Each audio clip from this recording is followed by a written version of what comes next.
I am embarrassed and I am truly sorry. I was dead tired earlier today. We've been training for the Ironman and it has completely taken it out of me.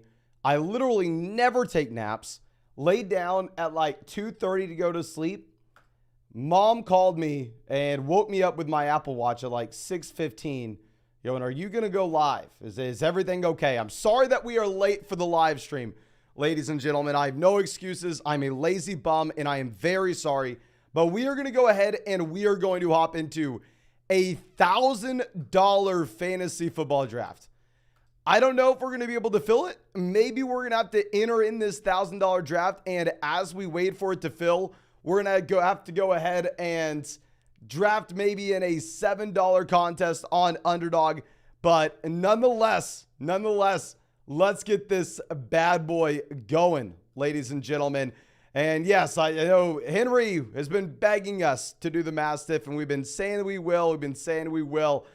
Here it is, ladies and gentlemen. Big one today. Let me show y'all the draft outline for this. This is a $1,000 entry.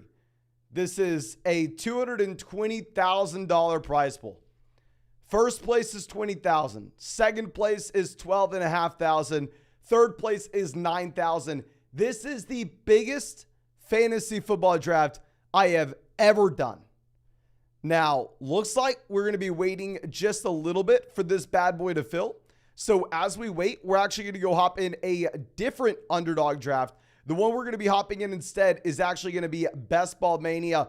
This is the largest tournament on Underdog. $25 buy-in, $15 million prize pool, $3 million for first place, the whole 9 yards. So we are going to get in a Best Ball Mania draft as we wait for the Mastiff draft to fill. And then as soon as it fills, we'll pivot over to a $1,000 draft. But thank you so much, ladies and gentlemen, for coming to hang out with us. And we get the 101. We are being rewarded for being a lazy bum. Can't be better than that. We're going to queue up Justin Jefferson. And if somehow you have not done so already, waiting for us for about 30 minutes to start this stream, make sure you're going down there, dropping a like on this live stream. Subscribe to the channel if you play fantasy football. And of course, if you want to get into our next draft, if you want to go check out the player props on Underdog Fantasy, you can see those and not the rankings. You can see the pick'em lines right here. Same spot. They're both Underdog Fantasy. This is where we draft every single day, and I will not miss a single day of live stream. Never promised I wouldn't be late. I will not miss a single day of live streaming these Underdog Fantasy drafts until 2024. And if you want to go get in some of these best ball drafts, there's no time commitment at all during the year. That's how I drafted 700 teams and won $150,000 last season. You can sign up for Underdog with the link in the live chat, the link in the description, link in the comment section. Use promo code FLOCK and they'll match your first deposit dollar for dollar up to $100. Plus, you'll get our 2023 fantasy football rankings and a free trial to flockfantasy.com.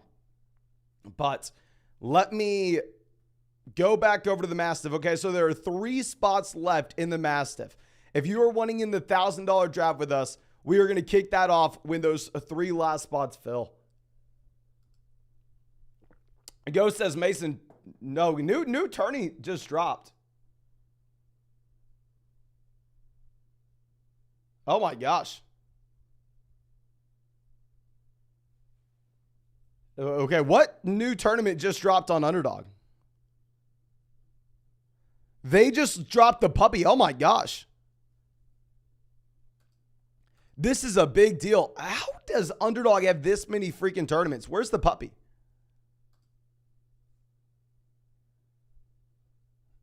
$5 buy-in, 100,000 entry tournament, 500,000 for first place. There are 2 puppy tournaments, the fast puppy and the slope. There is so much going on Underdog right now. We're going to get to a lot of different drafts. We'll be in a lot of different tournaments. And because I was late for y'all, we are going to be live streaming until that $1,000 draft fills. If this draft is still going on while we're waiting for that $1,000 one to fill, we'll hop into one of those $5 puppy tournaments on Underdog as we wait. But quick side note, If you made a donation tonight as I was napping and I missed it, I am very, very sorry. Hopefully I did not miss too many. Hopefully I did not miss it. Sweepstakes says in Michigan, so I don't get Underdog. I'm sorry, my friend. Real quick, this is where Underdog is available. If your state's in yellow, you have Underdog. Also everywhere in Canada outside of Ontario. But Garrett Wilson, Devontae Adams going off the board there at the 1-2 turn. Amon-Ra St. Brown goes at the beginning of the second round. There aren't too many surprises in this draft so far, right? Not too many surprises.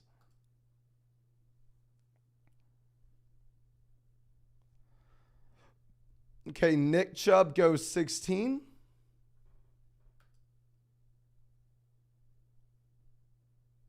Chris says, what's the difference between a fast and a slow puppy? So a fast draft on Underdog is 30-second timers. Slow draft is like 8-hour timers or 6-hour timers. I don't really know. I never get into slow drafts. I really do not like slow drafts. I'm pretty much just straight fast drafts. Okay, so now we have Taylor, Chubb, Hurts off the board. Going to be interesting to go through and monitor pick 10 and see what they're able to do with Eckler, Jonathan Taylor through the rest of this draft. Going back to what we were with the Mastiff, we still have 3 spots open. Hopefully we're able to go ahead and fill that draft and get that $1,000 team going in tonight's live stream. And that is just such a freaking big deal. Never been in a fantasy football league that high stakes. Okay, so let's swing this back around. You have Mahomes. You also have Jalen Hurts, both off the board. Pick 17, 19. Y'all know I'm a fan of both guys at the 2-3 turn, so definitely hurts us a bit, but Lionel coming out of the donation, thank you, says, keeping up with the USA game in the Gold Cup. Also, when are we doing the $1,000 buy-in? I am in the $1,000 room right now. I am waiting for 3 more people to join and the draft will start. So if 3 more people join in the next 5 minutes, the $1,000 draft will be in 5 minutes. If 3 more people join in the next hour and a half, the $1,000 draft will be in an hour and a half. And to be honest with you, I have no idea what the hell the USA game and the Gold Cup is. I'm assuming soccer, and I did go to a soccer game recently with the girlfriend in Austin because that's our only professional sport team here. It was pretty fun, but by no means am I a soccer expert, and I have no idea what the hell's going on. Okay, so T. Higgins off the board. We're going to go ahead. We're going to take Devonta Smith. Not really going to think about that twice.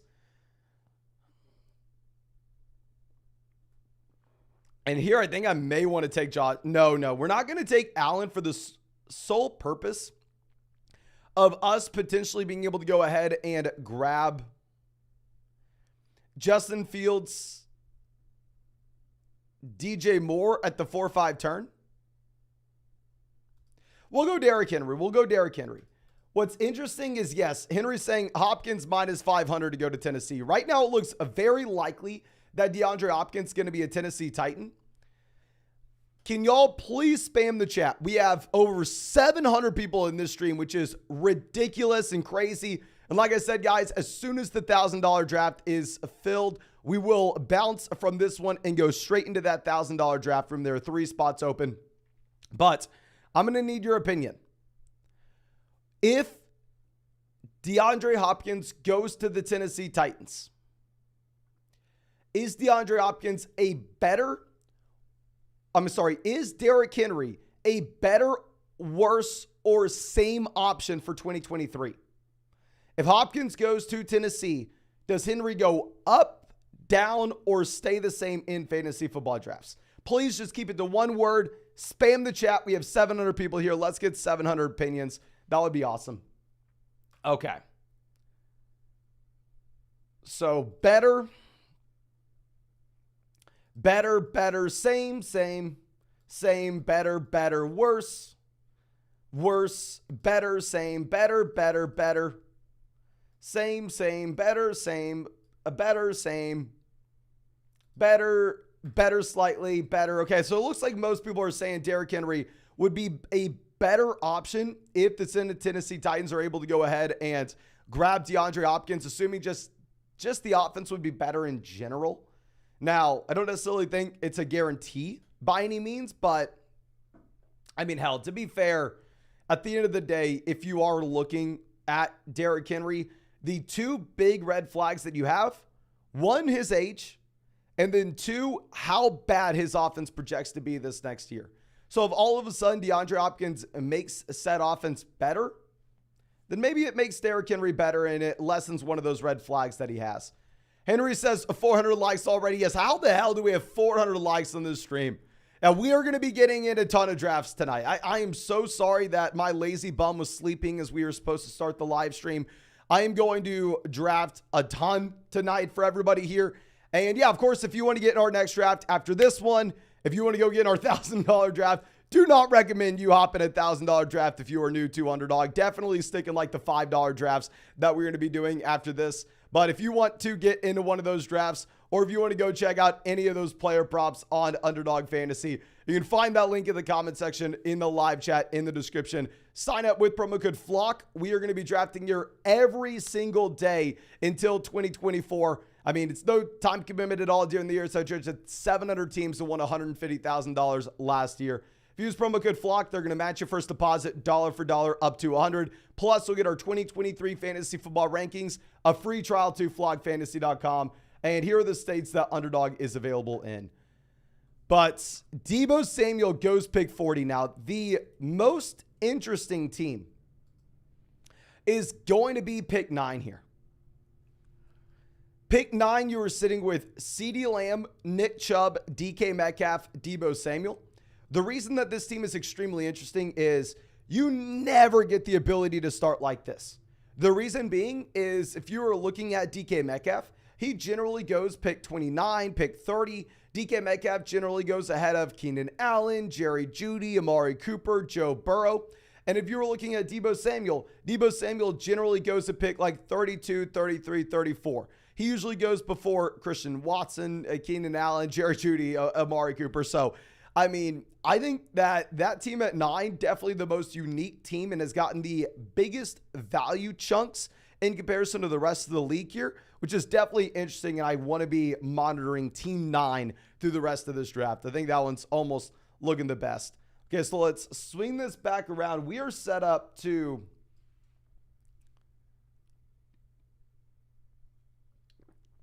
Justin Fields goes. Never mind. We were going to go ahead and we were going to take DJ Moore, Justin Fields here at the 4-5 turn. I guess instead we'll go Terry McLaurin and DeAndre Hopkins, essentially saying, okay, well, if Hopkins does go to Tennessee, we pair up Derrick Henry, DeAndre Hopkins, and somehow the Titans end up being better than people expect, maybe we can hit on both options there. But definitely plan A was to go ahead and take DJ Moore, Justin Fields there at the 4-5 turn. So it's a little frustrating to see that team that decides to take Joe Burrow at pick 26 to take Justin Fields at 47. I personally don't really understand the thought process there to go that heavy in with your quarterbacks.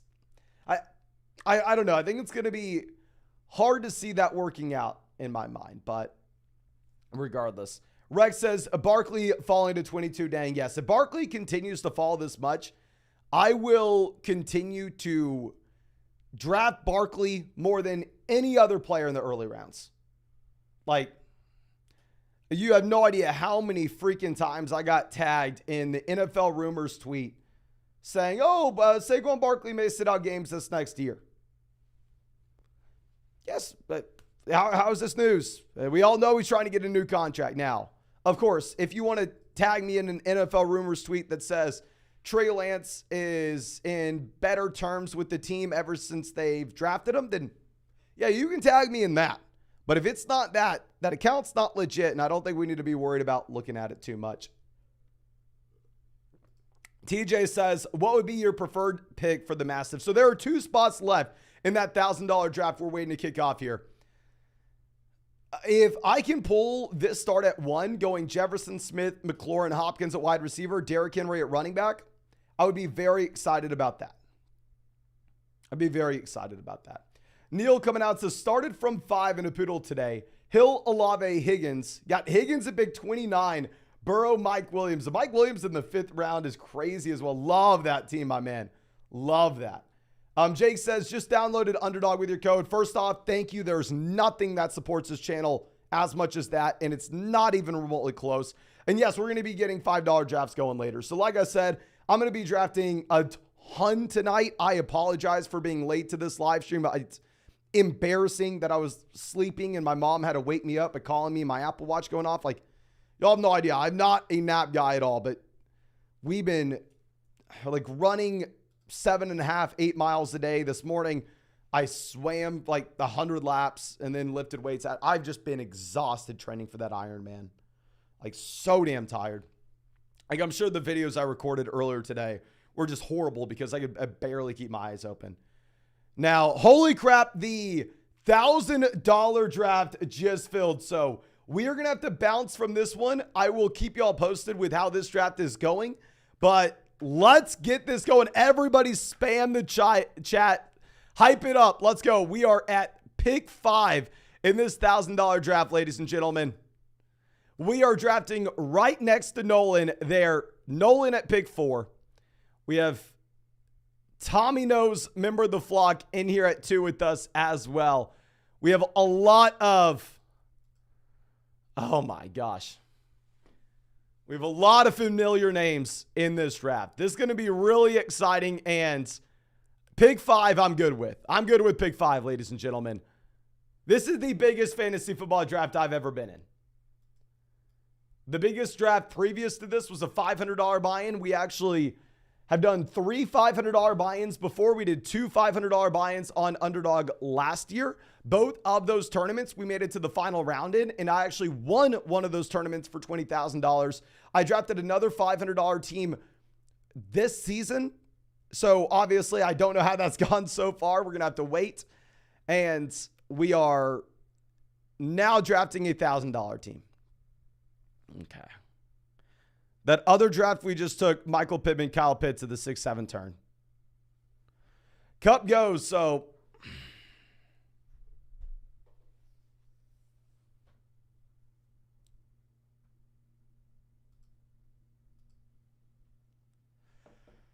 oh my gosh, did we do it? Do we take Michael Thomas here?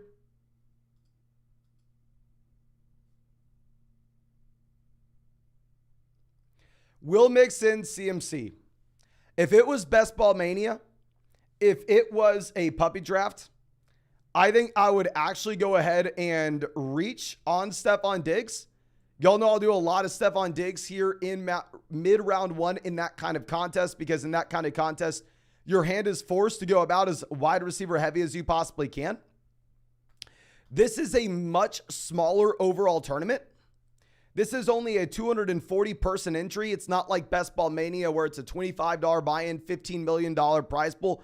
It is a completely different draft strategy. And here we can actually get away with going a little bit more running back heavy. And we don't have to be as heavy with wide receiver. And yeah, Nolan coming out saying he's sorry to go. I definitely would have gone Cup over CMC. More so looking at like CMC versus Stephon Diggs.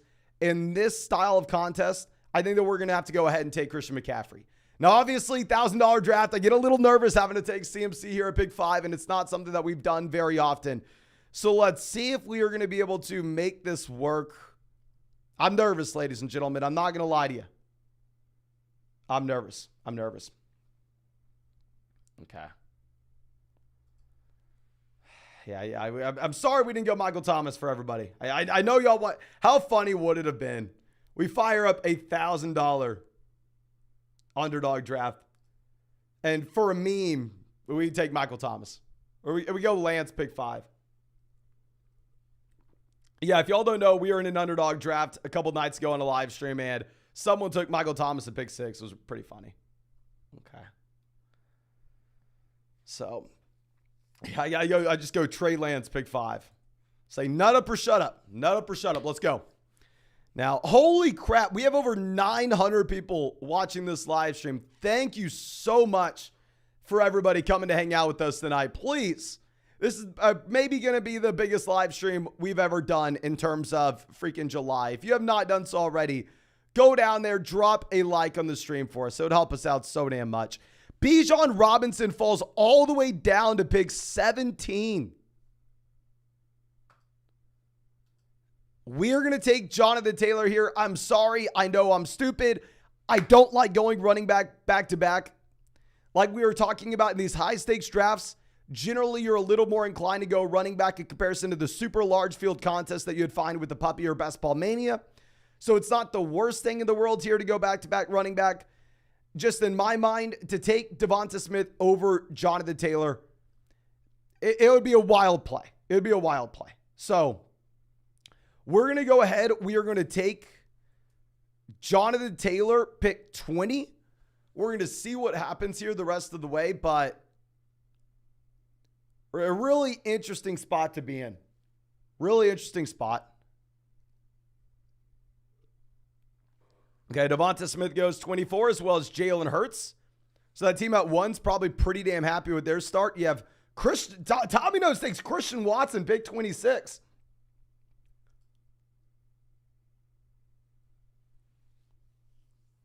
Oh my gosh. Prayers up, ladies and gentlemen. Oh, please. Mason, don't ruin this $1,000 draft. Mason, don't do it to yourself. Don't ruin this $1,000 draft, Mason, whatever you do.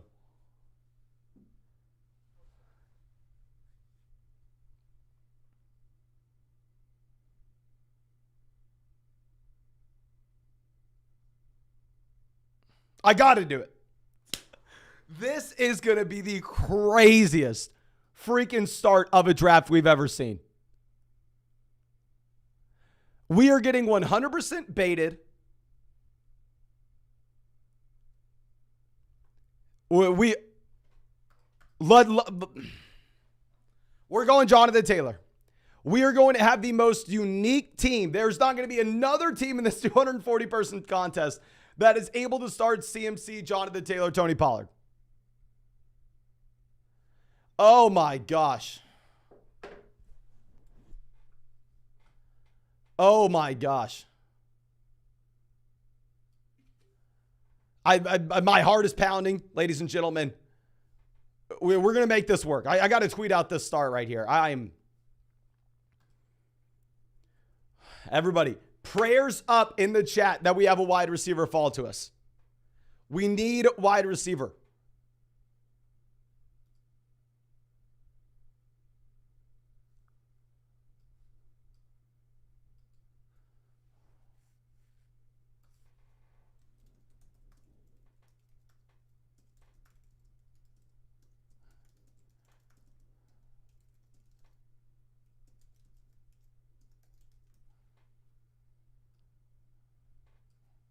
Oh my gosh. Okay, Judy go and pick 37.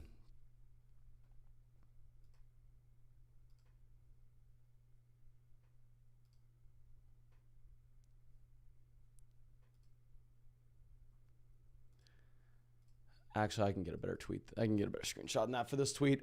Terry McLaurin off the board, 38.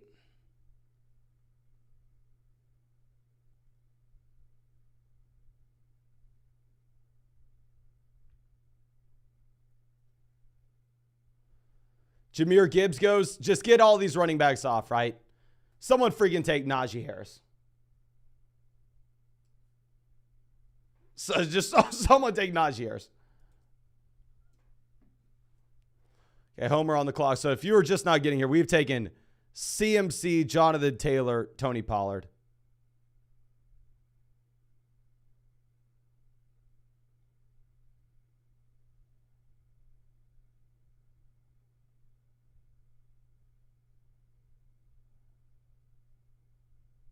Mike Williams goes, we have no other option but to go wide receiver. It doesn't matter if I think that Najee Harris is a way better option than Drake London. We have no other option, but we are pulling the trigger on Drake London here. We cannot go with another running back in this underdog tournament. You have to start 3 wide receivers. It's best ball. These guys are going to get pushed up. We're going ahead, and we are taking Drake London here.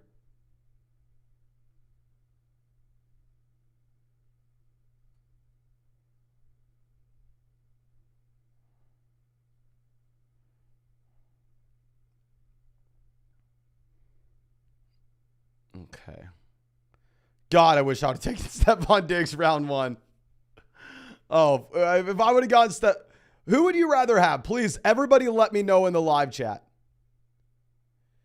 Would you have rather had the combination of Christian McCaffrey, Drake London, or would you have rather had the combination of Stephon Diggs, Najee Harris?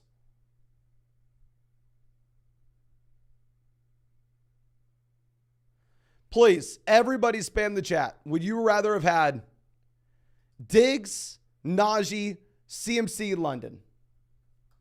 Diggs, Najee, CMC, Diggs.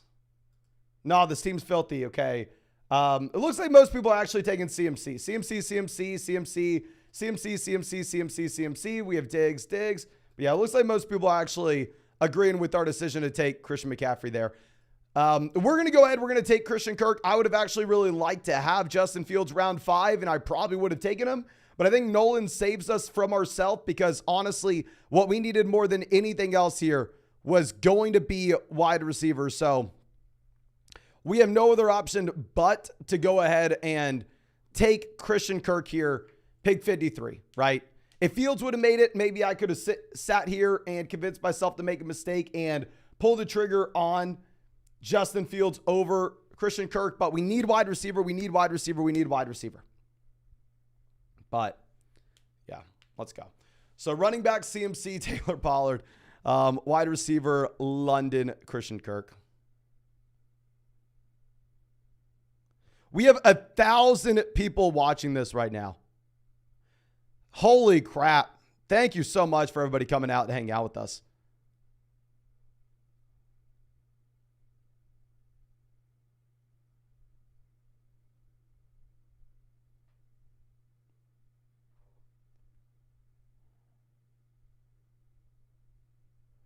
Okay, Kenneth Walker goes 57. Love the Kenneth Walker value. I thought there was a chance that we were going to make a mistake and go Kenneth Walker here round 5. Like if Brandon Ayuk, Christian Kirk would have been off the board and we were looking at like Kenneth Walker or like JSN there, I wouldn't have been too surprised if I would have just made the boneheaded decision and go, oh, I like Kenneth Walker round 5 and taking our 4th running back there. But yes, we're going to be up until 2 a.m. drafting teams on Underdog today. So yeah, of course, if you want to get in our next draft, you can find that link to Underdog in the live chat in the comment section in the description. Sign up with promo code FLOCK. They'll match your first deposit dollar for dollar up to $100. This is our only $1,000 draft that we're doing today. We are going to be doing $5 drafts after this on Underdog. This is the only $1,000 one, but we'll get a ton going. This will be a long live stream today if you want to join. And of course, use promo code FLOCK. They'll match that first deposit dollar for dollar up to $100. You'll get our 2023 fantasy football rankings at a free trial to flockfantasy.com. Well, swing this back around. Jonathan says, how's your other draft going? Let me go ahead and pull that team up for y'all. Okay. That other team, running back, we have Derrick Henry, James Cook, Zach Charbonnet, Damian Harris. Wide receiver, we have Justin Jefferson, Devonta Smith, Terry McLaurin, DeAndre Hopkins, Michael Pittman, Juju Smith-Schuster. Tight end, we have Kyle Pitts. So I actually like the other team. We need a quarterback still. Yes, I know Underdog just launched the puppy, so we'll get in some $5 puppy drafts after this, my friend. Okay, Hollywood going pick 64.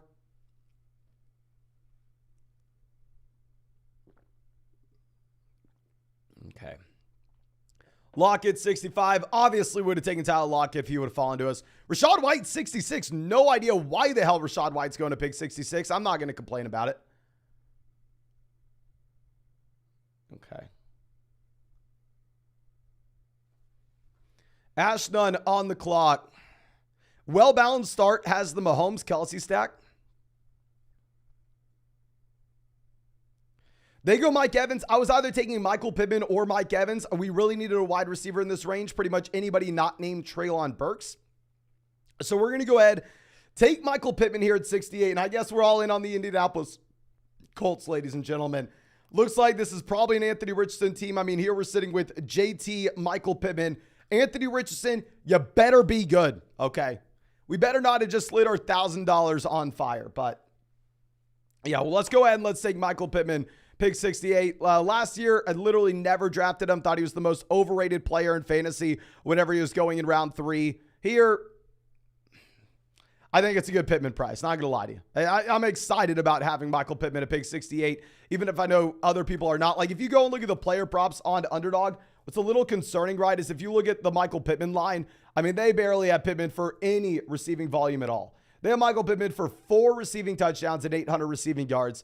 They literally have Al Lazard and Courtland Sutton for more receiving touchdowns than Michael Pittman. Little scary, right? Little scary, but I mean, it is what it is. Okay, so let's swing this back around. Berg's falling with the rumors that you have DeAndre Hopkins going over to Tennessee. Traylon Burks finally off the board, 74.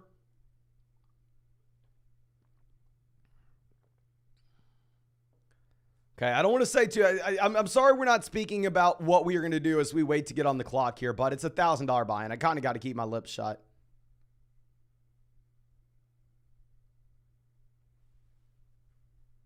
Kadarius Toney goes 75. Dotson off the board. Don't mess it up, Mason. Don't mess it up. You need wide receiver. We're going to go ahead. We're going to take Gabe Davis here. Y'all know I'm a massive Goddard guy. I really like Dallas Goedert at this price point. But when we go 3 straight running backs out the gate and we have 0 wide receivers, we kind of have our hand being forced where we just simply have to, and I repeat, have to pull the trigger here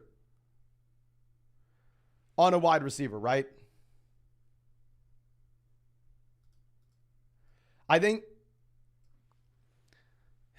very similar to what we were talking about, where I think Najee Harris is a better pick than Drake London in round 4. I think Dallas Goedert is a better pick than Gabe Davis in round 7. But after Gabe Davis, we are going to see a massive drop at wide receiver. Like the wide receivers we're going to be looking at pick 92 and pick 101 are disgusting. I want nothing to do with them. But we would have no option but to select a wide receiver at 92 at pick 101 if we don't take a wide receiver here. So, yeah. We'll take Gabe Davis, pick 77. Hopefully we'll get a spike week when we need it. And hopefully somehow, some way, those wide receivers get the job done for us. So running back, we have CMC, Jonathan Taylor, Tony Pollard. Wide receiver, we have London, Christian Kirk, Michael Pittman, Gabe Davis. Okay, so you have Alvin Kamara going off the board there, pick 88. Alvin Kamara obviously rising up these rankings with the news that you had of him just dodging the felony and only getting a misdemeanor. Kurt Joss says, MT and P. Ryan, superfans rise up, 100%, 100%. Okay, James Conner off the board, 89. Honestly, probably good for us. I probably would have taken James Conner if you would have made it to us to pick 92, and it most likely would have been the wrong decision. So now that he is off, we don't even have to worry about making that mistake. And honestly, these wide receivers aren't exciting for me. Very similar to why we were passing on Dallas Goedert in the last round to grab Gabe Davis. This is why. So now we can go ahead and we can take Darren Waller. I think our decision to pass on Goddard there makes so much sense under the context of us getting Darren Waller on the way back around. So now, okay, this is good. This is good. Obviously, I prefer Goddard over Waller as well, my man. But the thing is, would I rather have Gabe Davis and Darren Waller or Dallas Goedert and Zay Flowers? I would rather have the combination of Gabe Davis, Darren Waller, than Dallas Goedert, Zay Flowers, or Dallas Goedert, Rashad Bateman. So I think, honestly, we made the correct decision there to pass on Dallas Goedert in round 7 in favor for the wide receiver to allow ourselves to get the tight end value here at pick 92. Jeep guy, yes, we're going with your Waller. I love to see it. Hopefully, you lead us in the right direction on this, my man. Hopefully. But Pat Frymuth off the board. Jameson Williams goes as well. Let's swing this back around.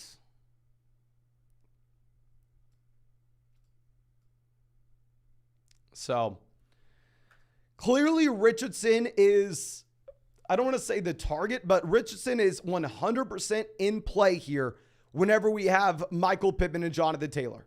Like, the only way this team's good in the first place, right, is if Anthony Richardson himself is good. So, Richardson is someone that we honestly may just end up having to take here, pick 101, regardless of what happens. Evan Ingram goes 99.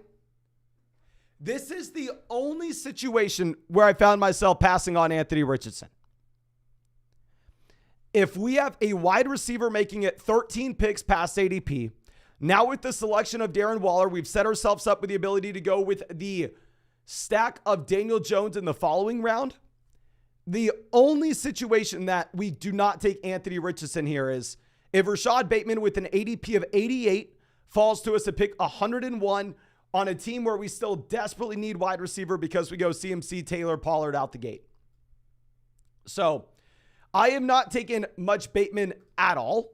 I think in general, most people are overhyping Rashad Bateman, and I am a little bit concerned about the injury. So it definitely sucks that we've been fading Bateman all year just to take him in the $1,000 draft, and then he's automatically one of our most invested into players because the one draft we take him in when it really matters. But I think from a roster construction standpoint, the price that we are getting him at, it makes too much sense not to take him here. There's always the shot that we actually have Anthony Richardson make it back around to us, considering the fact that we are the Taylor and Michael Pittman team. So it's by no means a guarantee that Anthony Richardson is off the board before pick 116.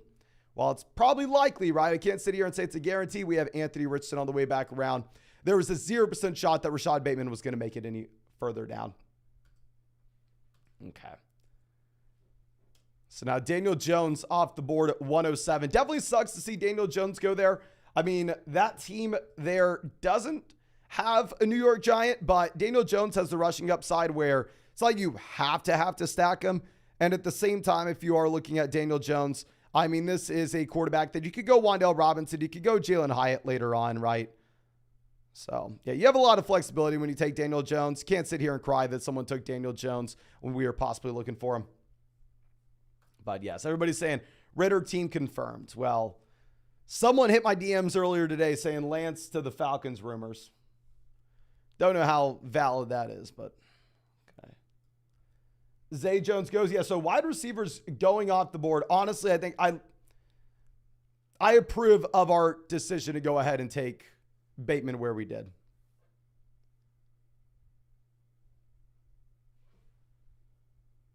I think this makes sense.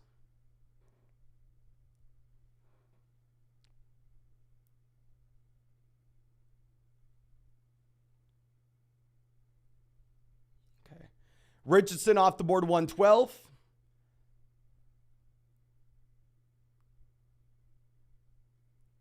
Damian Harris 113.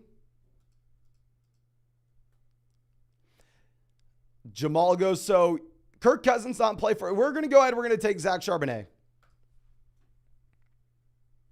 Zach Charbonnet will make it where Geno Smith is an option on the way back around, with Zach Charbonnet being the passing down back in Seattle. I think in general, Zach Charbonnet is a much better player than the other guys in this range. I think that we have the flexibility to take a running back once we go ahead and grab 5 wide receivers after our 3 running back start. So yeah, we have CMC, Taylor, Pollard, Zach Charbonnet at running back. Wide receiver, we have London, Kirk, Pittman, Gabe Davis, Rashad Bateman. Tight end, we have Darren Waller. Okay. I like this team. I like this team a lot. It's like the weirdest team I've ever drafted, and it's $1,000 draft at the same time. So it's definitely pretty funny that this is the start that we have, but it is what it is, right? It is what it is. Okay.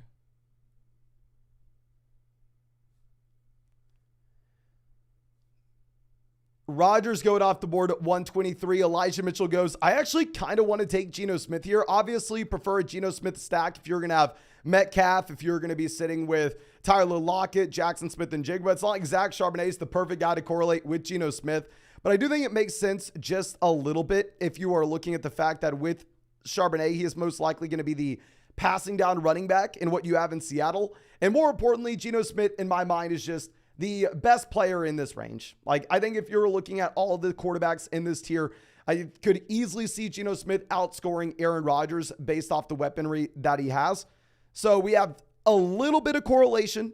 We have some ADP value. We have ultimately, in my mind, most likely the best player at this price point. You could have maybe just convinced yourself to go Kirk Cousins there and hope for Osborne on the way back around, but hell, Osborne goes immediately at pick 127, so that would have ended up being a massive mistake. So, yeah, let's go ahead and let's take Geno Smith there, 125. Let's swing this back around.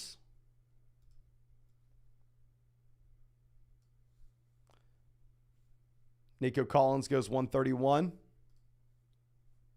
Cousins still falling. Cousins ADP 111. Currently available 132. The next time that we're up on the clock would be 140. So the question comes down to, at what point can you take an unstacked Kirk Cousins?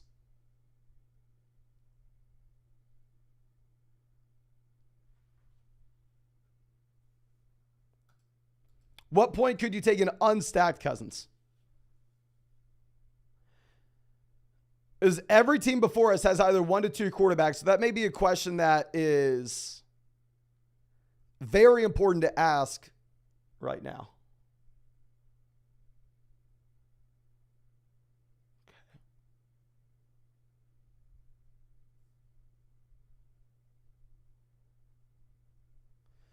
Gallup goes 133.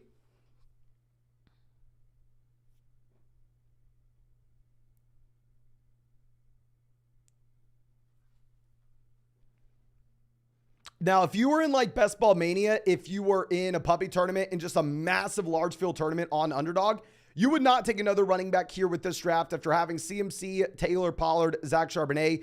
You'd be going hyper fragile and you wouldn't even think about taking another player. Here, it may be a little bit different just considering the fact that it's a much smaller overall contest at 240. If we were to take another running back, we can't do it until the very end of the draft, but I think late, it may be okay.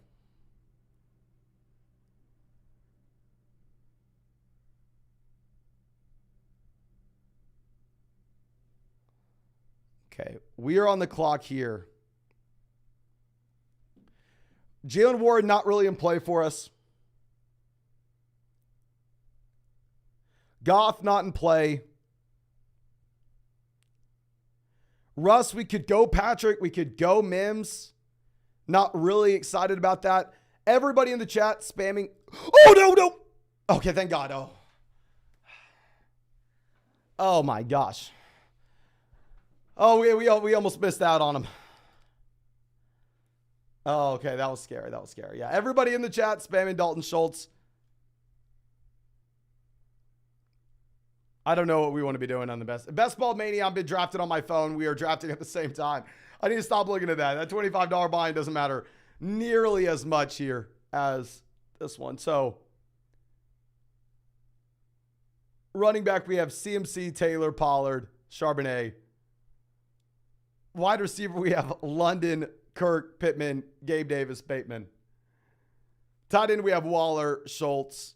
Quarterback, we have Geno. So, yes, I am sorry, ladies and gentlemen, for the spaz, but I thought we almost got auto Jared Goff. I thought Jared Goff was almost auto drafted for us, but okay. Swing this back around.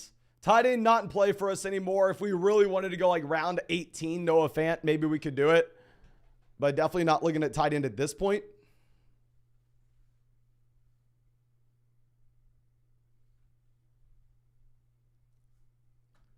Irv Smith Jr. goes 146. Good for us to see tight ends off the board right now. Wide receiver, we're still very weak with London, Kirk, Pittman, Gabe Davis, Rashad Bateman.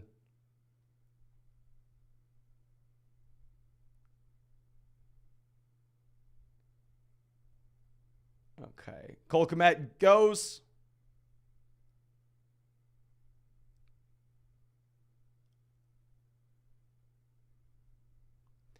Alec Pierce off the board. So for wanting wide receiver, the wide receiver we're taking is Marquez Valdes-Scantling. We're actually going to go ahead and instead we're going to go with a second quarterback. We're going to take Russell Wilson here at pick 149. We are going to set ourselves up in a spot where, yeah, we don't have a Denver stack right now, but we can always go Marvin Mims. We can go Tim Patrick a little later on. And yeah, I mean, I think this gives us the flexibility if we really, really wanted to. We could stop taking 2 QBs because it's a little bit of a smaller field tournament. I don't think you have to go as heavy wide receiver as you would in Best Ball Mania, as you would in, say, the puppy tournament. So maybe it's a little bit different. But Dan Sky, happy to see you, my man says. My dude, this is my first stream back with you since last season. These streams single-handedly helped me win a ton of best balls, so thank you, sir. Also, congrats on the big win, my friend. No, thank you so much for coming to hang out with us. Really happy to see you back this year, my man. And yeah, you chose one hell of a live stream to make your return. Love to see it, my man. Love to see it. Now, yes, as you can say, Broncos country, let's ride. Broncos country, let's ride. Broncos country, let's ride. Okay. Let's move this down. Goff finally off the board at 154.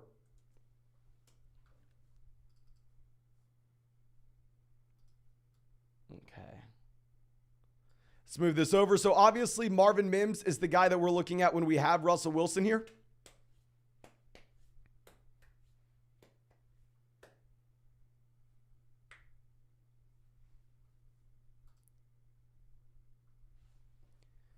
Deonta Foreman off the board, 156. I feel like this is a very weird team, right? I think we could be done drafting quarterback. I think we could be done drafting running back. I think we could be done drafting tight ends. And it more so comes down to like, okay, if we can still take one of each, if we, not one of every single one, right? We can't go with 3 quarterbacks, 5 running backs, and 3 tight ends. But we could go with 3 quarterbacks if we want. Separately, we could go 5 running backs if we wanted. Separately to that, we could go 3 tight ends if we wanted. So we have a lot of flexibility with what we can do in this draft. That pretty much just comes down to the value that ends up falling to us.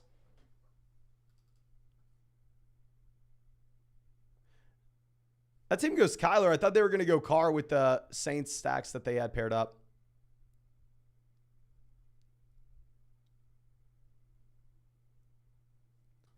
Okay, we're going to go ahead. We're going to take Marvin Mims here, 164 to pair up with Russell Wilson. Very lucky to have Marvin Mims make into us here. Not going to lie, I was worried that Mims was not. And based on how desperately we still needed wide receiver help, I didn't exactly know what we were going to be looking at. But Bush Sports, happy to see you. My man says, I'm sad that I was too late to join, but I'm rooting for you from the sidelines. Always remember that you're never screwed at wide receiver as long as a certain late round option exists. I got you, my man, and super happy to see you out here rooting for us. And I'll look to take your guy in this one. I think maybe it will make sense with how this team's constructed. And nope, your guy is off the board now. Paris Campbell, 169. So I guess that means we are screwed at wide receiver. But it is what it is. All right, we are back up on the clock in that other draft.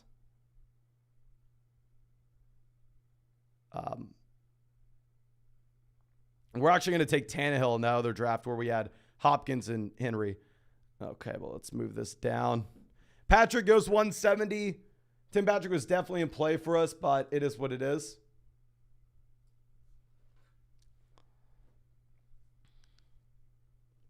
I think we can go Taysom here if we want, right? Like our tight ends currently, Darren Waller, Dalton Schultz. I don't think we're giving up a ton of wide receiver points if we decide to pass on a wide receiver here. So we're going to go ahead. We're going to take Taysom Hill as our 3rd tight end. I think you can make an argument that if you were playing in like if you were playing in a larger tournament, then no, you still have to hammer in your wide receivers. But generally in these high stakes tournaments, keep in mind, I was the only person to win multiple high stakes tournaments at all last year. Won both the Big Dog as well as the Bulldog 2. And a big reason is people think that in these smaller field contests, you still need to go as wide receiver heavy, which just simply is not true. So here instead, we're going to go ahead and we are going to be grabbing a 3rd tight end in Taysom Hill. And now at running back, we have CMC, Jonathan Taylor, Tony Pollard, Zach Charbonnet. Wide receiver, we have Drake London, Christian Kirk, Michael Pittman, Gabe Davis, Rashad Bateman, Marvin Mims. Quarterback, we have Geno Russ. Tight end, we have Waller, Schultz, Taysom. But D. Porter, happy to see my man. Says, Mason, what's up, my dude? Good to be back. I'm sure that you're doing another 24-hour live stream again. That was so fun. Okay. If y'all remember, the 24-hour live stream absolutely killed me last year. I'm not saying that we are not going to do one again, but I'm not doing it for nothing. If we hit 200,000 subscribers on this channel, we will do another 24-hour live stream. We're not doing it for nothing. But if before the season starts, we hit 200,000 subscribers on the channel, I'll do another 24-hour live stream with these underdog drafts. And I know everybody watching here is already subscribed, but all I would say is even if you're already subscribed, if you want to make sure that we hit 200,000 subscribers, just watch our videos, watch our live streams, watch them for a while, and drop a like on them. Okay. But let's see. Okay. Doc says he would have waited for Noah Fant for the stack. Yeah, I mean, at the same time, Taysom, ADP 157, we're getting him 173 here. I don't hate it. I'm not going to sit here and act like, oh, yeah, we're a genius. We got Taysom. No, can't sit here and act like it was the best thing in the world, but still.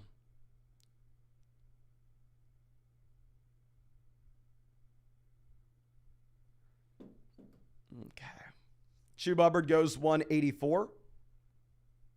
Hunter Renfrow off the board 185. So tight end no longer in play for us.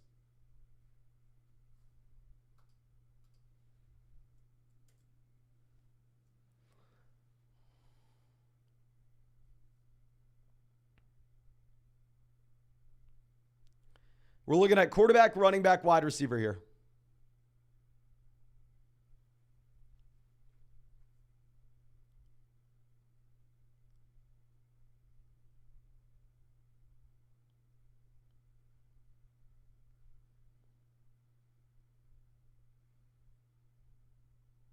We're going to go ahead. We're going to reach on Wan'Dale Robinson. Completely understand that we are reaching, but I don't really care. We need a wide receiver. This is a wide receiver that I like. We've already drafted Darren Waller, so we are making a consolidated bet on the New York Giants passing offense.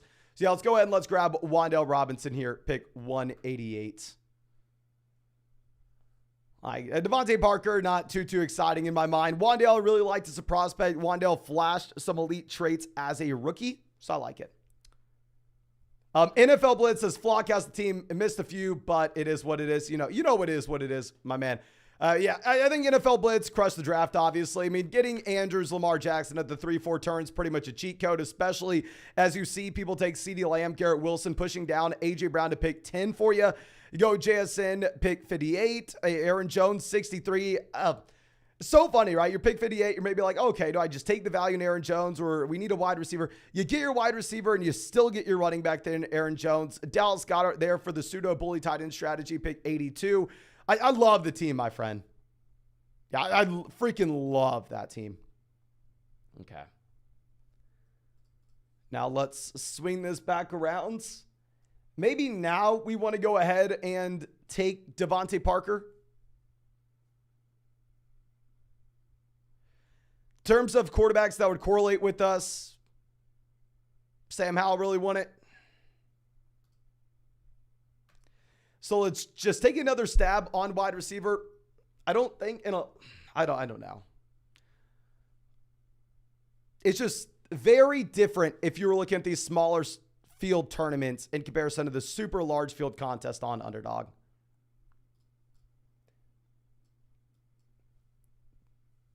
I haven't taken a lot. Do I take Parker here? I guess maybe Parker's a little bit more intriguing now that you get the updated news that Hopkins really may be going over to the Tennessee Titans. And if Hopkins is really going over to Tennessee, then sure, let's go with it.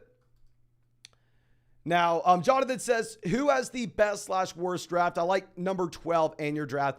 I would honestly say NFL Blitz probably has the best team here, primarily because not only do they get the A.J. Brown value, but mostly because they have Andrews, Lamar at the 3-4 turn. Pairing up Andrews and Lamar at the 3-4 turn is pretty much a cheat code, especially if you're getting this ADP value on like Dallas Goedert there, pick 82. So I'd say NFL Blitz, probably my favorite team. It's a $1,000 draft. I don't know if there's a quote-unquote bad team here.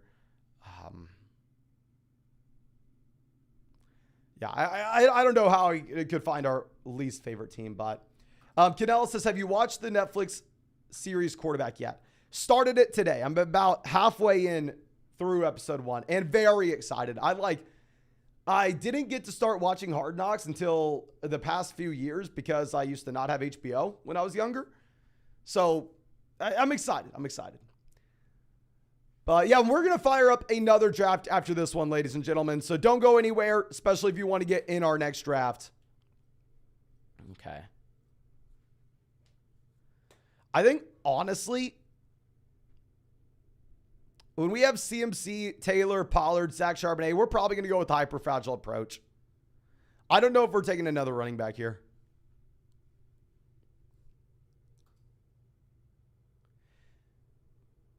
F me. Ritter off the board. Desmond Ritter was our guy.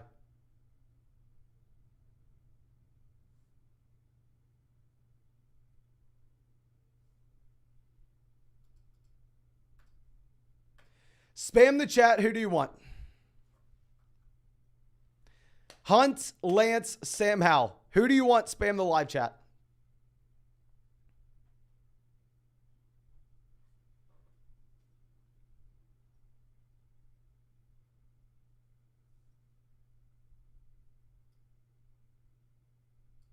It is a $1,000 draft, ladies and gentlemen. Who the hell am I if I don't take Trey Lance to pair up with Christian McCaffrey? Who am I if I don't do it?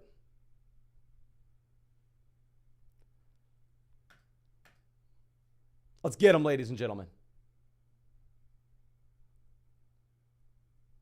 Let's go ahead. Let's take him. Maybe we just lit $1,000 on fire. Maybe. Just maybe. Lance wins us this tournament and we go down in history. We'll see. We'll see. But now we're going to go ahead and bounce from the $1,000 draft. We're just going to get in some like $5 drafts. We're going to do the Fast Puppy. This draft contest literally just launched at the very beginning of this live stream. Already has 1,000 current entrants. It's a $5 buy-in, $500,000 first place prize. I'm sorry, prize pool. First place prize is $75,000. Second place prize is $40,000. Third place, $25,000. Fourth place, $20,000. We actually had a member of the flock, Nick, win this tournament last year and win $75,000. So we are going to try to beat him this year. We're going to try to go ahead and win this tournament. And let's see what happens. Let's see.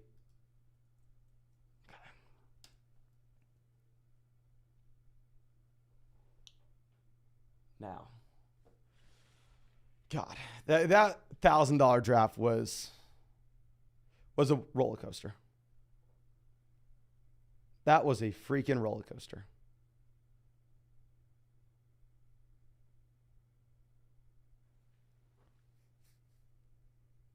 Oh.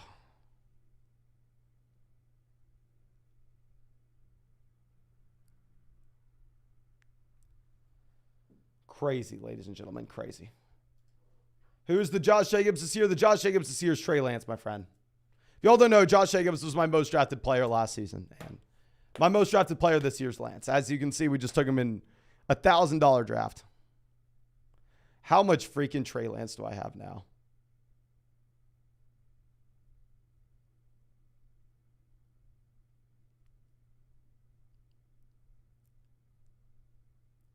Let me pull up this exposure.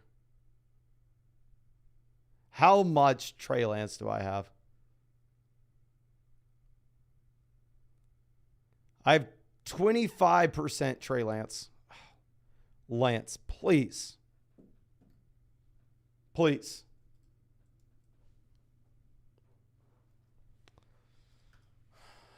Kyle Shanahan, please be lying about Brock Purdy. Please be lying about Brock Purdy. Okay. And yeah, real quick, of course, if y'all don't know what this is Underdog Fantasy. This is where we're drafting literally every single day on the live stream. But we are not going to miss a single day of live streaming until 2024. And if you want to get into a draft with us, they're best ball, so there's no time commitment at all during the year. So I drafted 700 teams and how I won $150,000 last season. You can sign up for Underdog with the link in the live chat description comment section. If you use promo code FLOCK, they're going to match your first deposit dollar for dollar up to $100. You'll get our 2023 fantasy football rankings, a free trial to flockfantasy.com as well with promo code FLOCK. And this is where Underdog is available in. Pretty much, if your state's in yellow, you have Underdog. If your state's in gray, you don't. So pretty much every state has Underdog. And everywhere in Canada as well, outside of Ontario. We're going to take Stephon Diggs, round one here. We are going to get our usual start of wide receiver. Last draft was very weird. Last draft, going 3 straight running backs is something that we're not used to because my most drafted round 1 player at least is Stephon Diggs. I'm always pretty much taking a wide receiver here. Okay. Austin Eckler off the board at pick 8.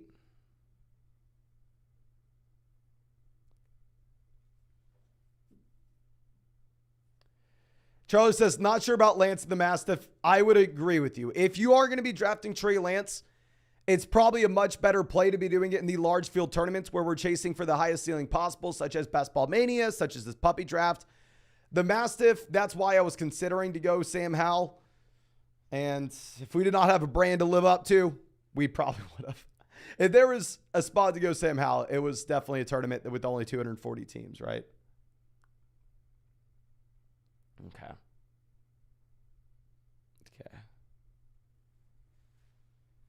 Brandon says, how much is this draft? This is only $5, my friend. This one is only, we're going to be doing, the majority of drafts we will do on the live stream are only like $5 drafts. That's why the draft right before this, the $1,000 draft was such a big deal because, hell, that $1,000 draft equals 200 of these $5 ones.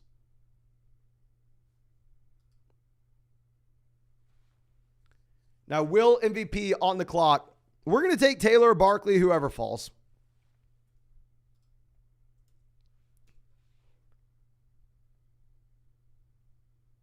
They go Barkley, so we're going to take Taylor. I'm just nonstop drafting Jonathan Taylor, Saquon Barkley mid-round 2. I'm sorry. I probably am stupid for doing so, but I can't take Devonta Smith. I can't take Chris Olave. I can't take T. Higgins over these running backs. I have to go Jonathan Taylor, Saquon Barkley here.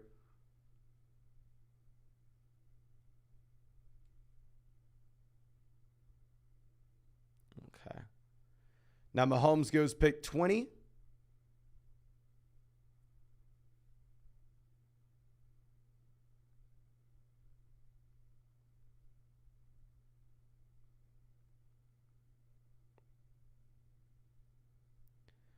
God, I feel so good from that nap. I needed that nap. I'm sorry for being late for the live stream, ladies and gentlemen, but I needed that nap more than anything. Oh. Pollard off 21. We got Pollard pick 29 in the last one. But Chris coming out with the donation. Thank you as always, my friend. Says, sup, Mason? We have the 109 in our Dynasty startup. PPR deep format, start 3 wide receivers. Do you like Fields or Lawrence more? Looking to get one of them and G-Dub. I'd say definitely if you're going to be talking about a Dynasty format, I'm going to go ahead and take Trevor Lawrence. I think you just have Lawrence as a locked and loaded, guaranteed starting quarterback for the next 5 years in the NFL minimum. I think Lawrence is such a higher floor over Justin Fields, or Fields could easily be the quarterback 1 overall in fantasy this next season, but it's also in the range of outcomes. And I know people are going to hate to hear this, but if the Chicago Bears disappoint and are again a bottom 3 team in the league this next year, you may have not just the guaranteed certainty of Justin Fields being a starter like you do Lawrence. Like I said, Fields in the short term, like for this season, has a higher ceiling than Trevor Lawrence based off of his rushing upside. So you would rather have Fields in like a underdog best ball draft or maybe like a 1 quarterback redraft league, right? But if you're talking dynasty super flex, I want the security of Lawrence in the long term. Okay.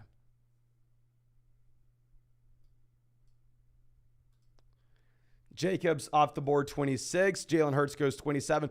Obviously, Josh Allen's in play for us when we have Stephon Diggs here.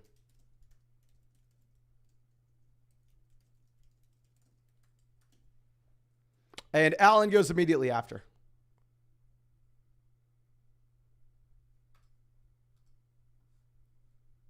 Okay, so let's swing this around.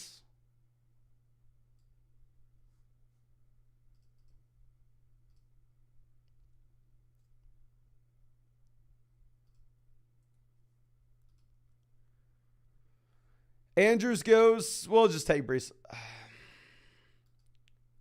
Do we want to stop taking Hall until Dalvin signs?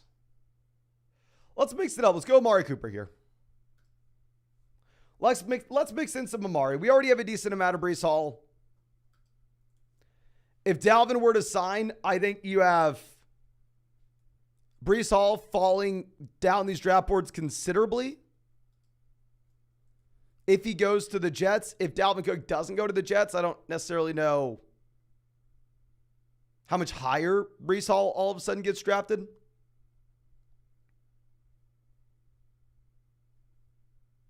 So yeah, let's take Amari.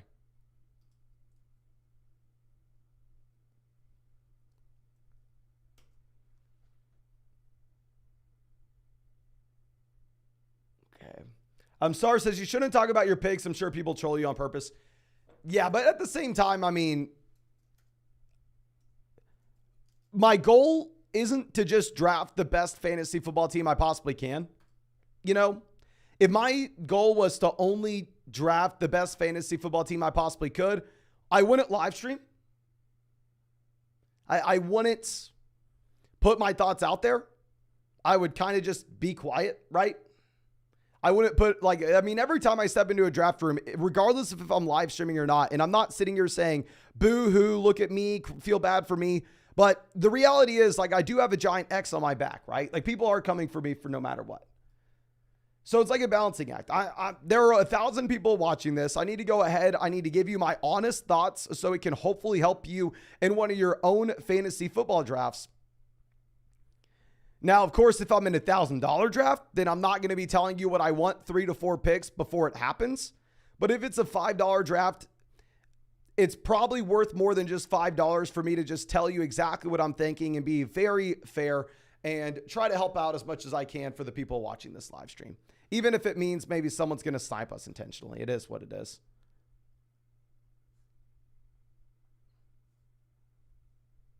Okay.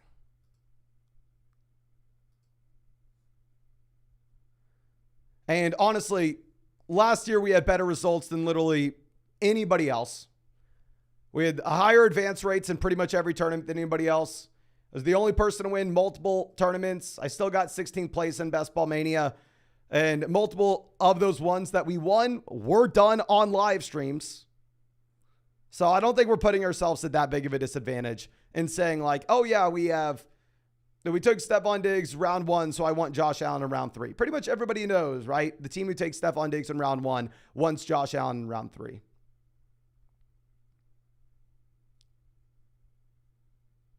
Okay. Now we take Travis Etienne there at 42. Yeah, we are taking Travis Etienne over Christian Watson.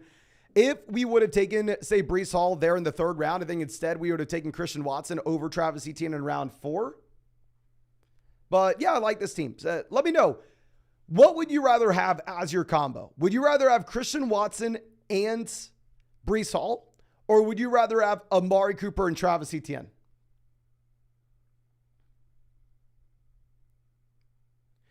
Would you rather have Amari and Etienne or Watson and Breece Hall? Okay, Tesla says Etienne and Amari. Hall and Watson. Hall and Watson. Amari Etienne, Amari Etienne, Amari Etienne. Hall Watson, Hall Watson, Hall Watson, Hall Watson. Looks like most people would rather have Breece Hall and Christian Watson. Mike says, have you done a video reacting to the live stream segments where you where you had the winning tournament teams? Not yet. We're going to do that when we get closer to August. Just to be completely honest with you, that way we have the casual redraft audience coming in, and fantasy football is just at a much bigger overall point, because I think those are going to be phenomenal videos, and I want to save them to have as many people watch them as possible. Okay. Brandon Ayuk, 49.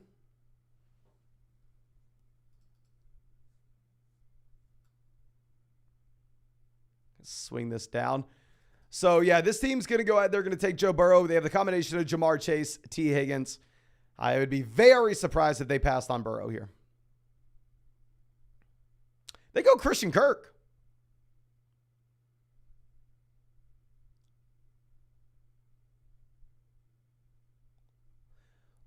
Crazy to see them pass on Joe Burrow there at pick 50 when you have Chase, Higgins, and no quarterback.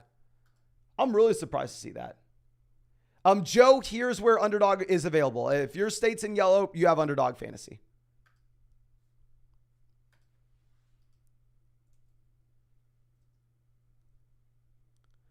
Burrow goes. We're not taking Herbert. I don't like any of the guys in this range. I don't like.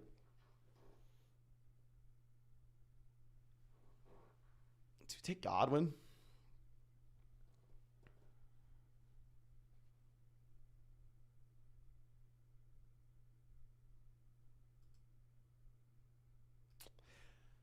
I don't know what to do. I'm going to take Godwin.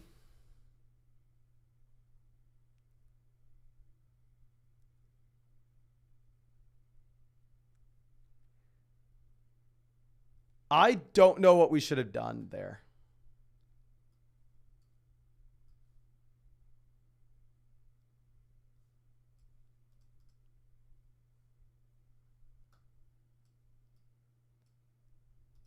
Can y'all spam the chat? Who would you have taken at pick 55? Felt like we were in complete no man's land. Maybe if we would have gone Christian Watson round 4, we go J.K. Dobbins round 5.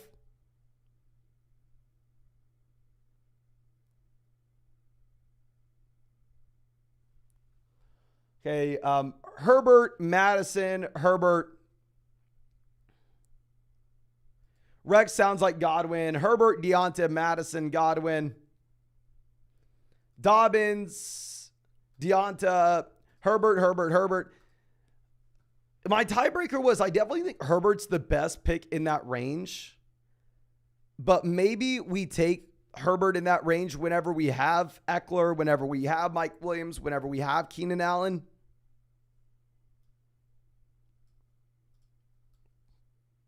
I don't know. It's a tough spot. Okay.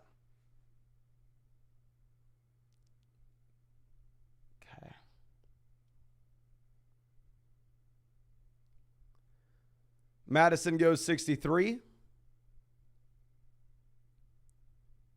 Lawrence goes. So we'll take whoever falls between Hollywood and JSN now.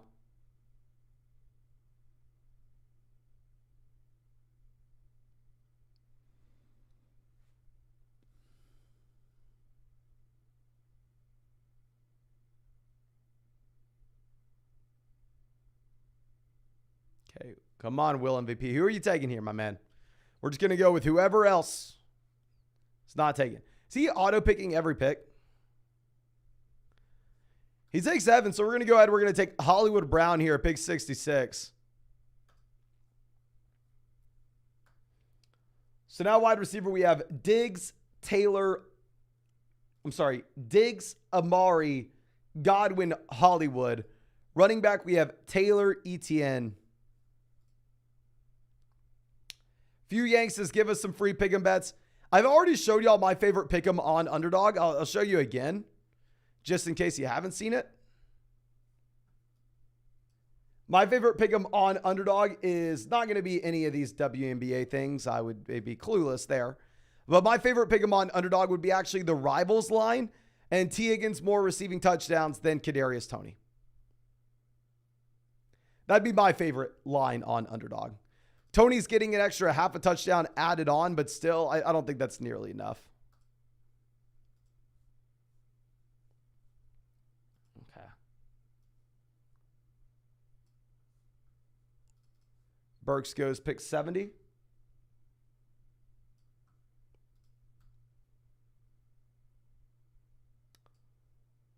Let's swing this back around.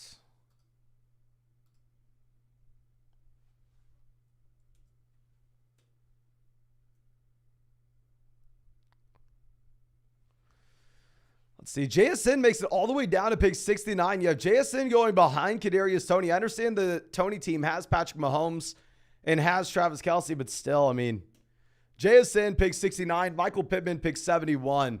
That's beautiful in my mind.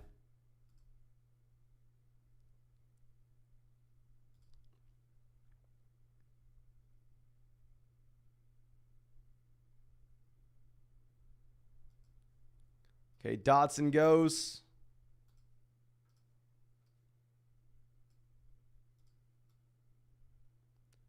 swing this back around. We have a very well-balanced team. I mean, it's not like we need any individual position to make it back to us. You have Addison going off the board 74. I haven't taken a lot of Addison.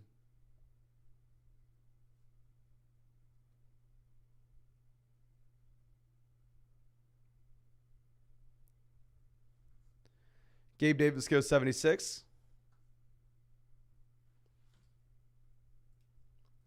Deep says, doing my first underdog draft. Hopefully this goes okay. My man, have some fun. I'd say if it's your first underdog draft, take 2 to 3 quarterbacks, 4 to 6 running backs, 2 to 3 tight ends, and the rest of the spots will be wide receiver. But definitely get into the $5 puppy drafts on Underdog. If it's going to be your first few underdog drafts, I'd say the first 10 to 15 underdog drafts you do, don't do anything higher than that $5 buy-in. We're going to go ahead. We're going to take George Pickens here at 79. I mean, just essentially we want to take as many wide receivers that we can before the teardrop happens, right? I think Pickens is clearly before the teardrop of what you're going to have with some of these guys on the way back around, such as like Rashad Bateman, Zay Flowers.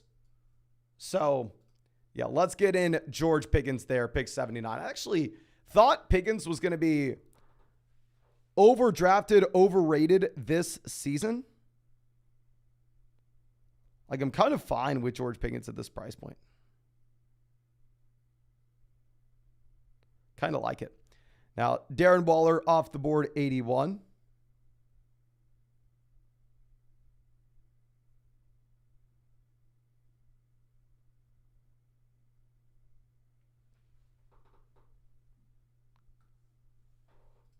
Okay, let's swing this back around.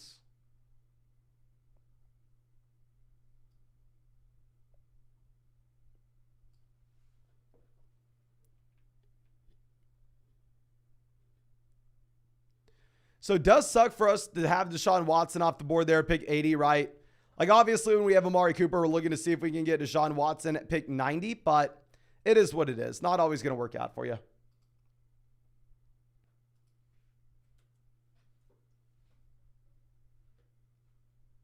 James Conner goes 86. I don't want to say anything until we're on the clock.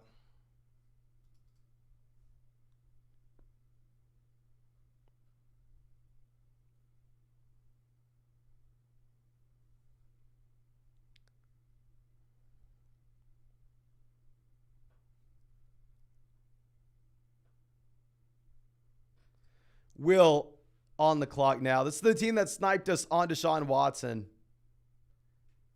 We can assume they're going to look at David Njoku on the way back around if I don't snipe them with David Njoku at pick 103.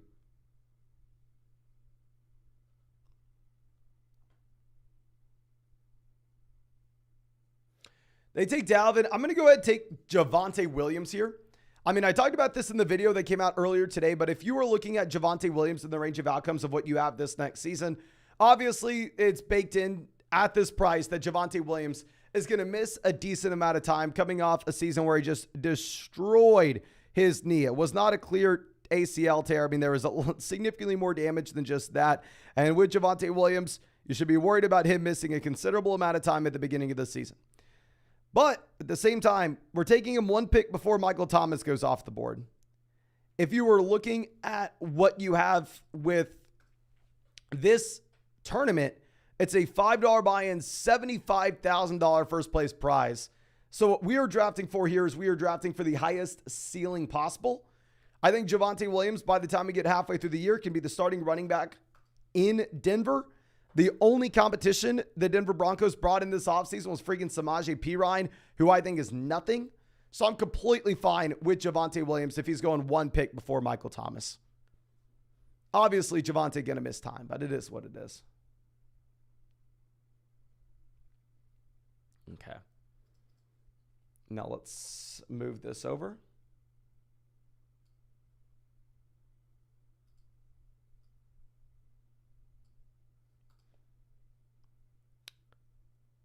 Travis asking what the badges mean. So if it's a red badge, that means they've done 1,000 underdog drafts. If it is a white and black badge, that means they've done 500 underdog drafts. And that's not just this year. That's over the past few seasons as well. So Tua falling here. The Tyreek Hill team is actually B doubles.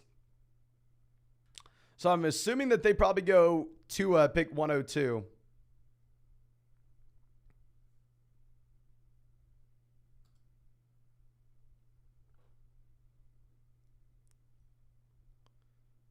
God, I am hungry. I have not eaten since like 11.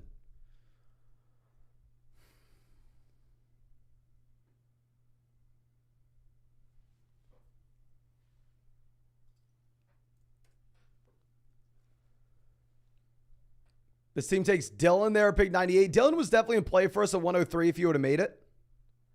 Just in general, I don't really like the wide receivers in this range too much in comparison to what you have with the running backs, tight ends, and quarterbacks, to be honest. I guess the main reason we take George Pickens where we did is we just don't want to have to take a wide receiver here if we don't have to.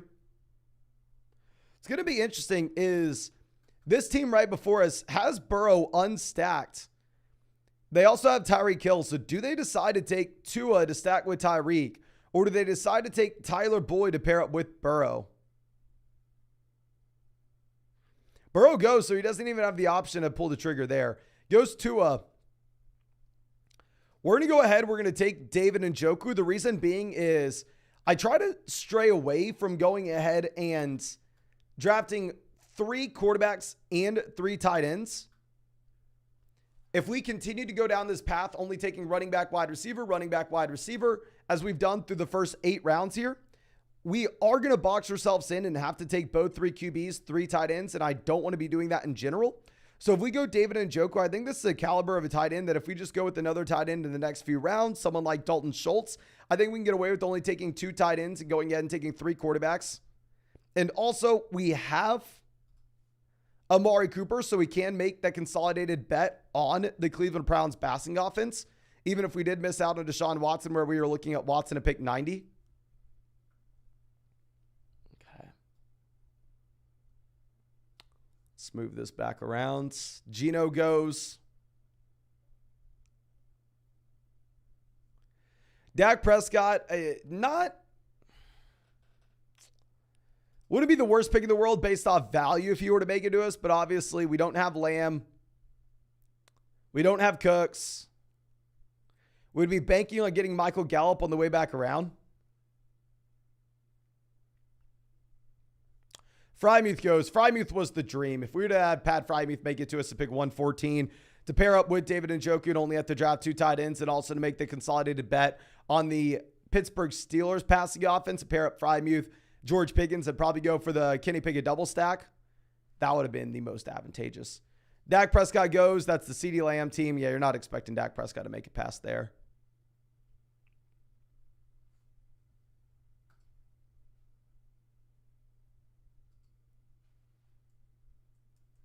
Daniel Jones off 112.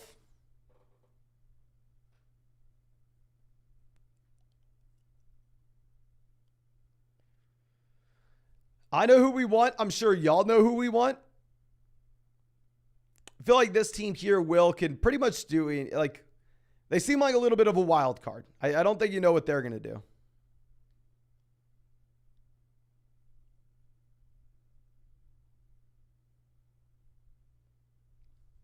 Khalil Herbert goes, hell yeah, we're going to go ahead and we're going to get Brian Robinson here, pick 114. Round 10, Brian Robinson's just beautiful in my mind. Like, you have no J.D. McKissick this next year, while Brian Robinson, definitely not the receiving down back, and Antonio Gibson should get the majority of the benefit from that.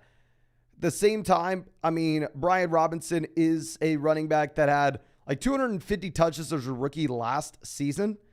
His backfield has less competition going into year 2. And we're getting him in round 10.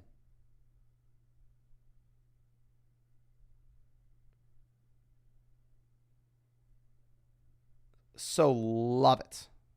Love it, love it, love it. I'm going to honestly, Brian Robinson's at this price point through the rest of the offseason. Brian Robinson will slowly become my most drafted running back, or at least pretty damn close to it. Okay. Elijah Mitchell, 118. Yeah, so we have a little run on running backs here. You have Allen Lazard falling a bit down these draft boards. Wonder if a team on the turn decides to pair up Lazard and Rodgers.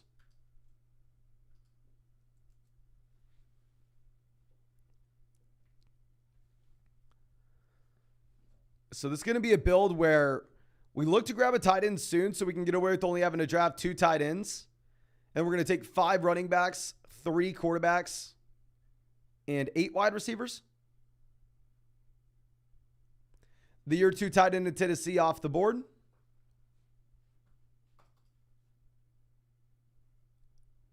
About 7 picks before ADP.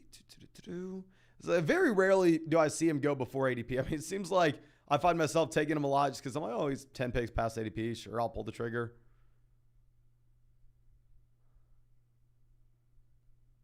Okay.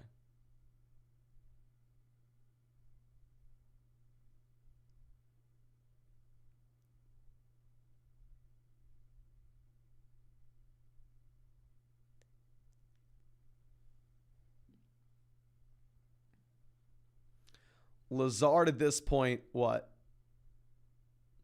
My math is not horrible. 13, 14 picks past ADP. Bush Sports coming out and says, how screwed am I? 150 drafts and 0 P. Ryan. 1 draft with DJ Moore, Pittman. 0 Lockett, Bateman, Michael Thomas, Mooney, Mingo, Swift, McKinnon. My diversification is much worse than I thought. Let me pull this up, my man. I'll see how much I have of these guys. Well, I actually have a lot of Pittman. Anybody that's smart tells you we shouldn't have a lot of Pittman, but I actually have a decent amount. But P. Ryan, I have in 1% of drafts. DJ Moore, I have in 8% of drafts. Lockett, I have in 5%. Mooney, I have in 5%. Yeah, so I'm underweight these guys with you, my man. Swift, I'm actually 11% Swift. 3% Derrick McKinnon. Yeah, so I'm kind of fading those same guys, my man. I mean, at least at cost, of course. Okay. Rondale Moore goes.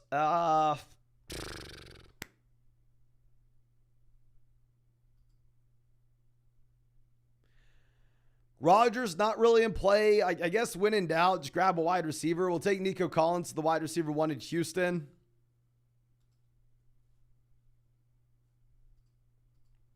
Yeah, say I just struggle hitting that draft button when I don't like him. Yeah, there'll be a lot of spots where even if I don't like a player, say like Kadarius Toney, if I'm on the clock and he's fallen 12 picks past ADP and I need the position, I just like eat it and say, okay, Mason, you're going to draft 500 teams this year. You kind of have to diversify a bit, and this is the best spot to do so if it will make sense. So yeah, but with Samaje Perine, I've really never found myself in that spot. Okay. Let's move this down.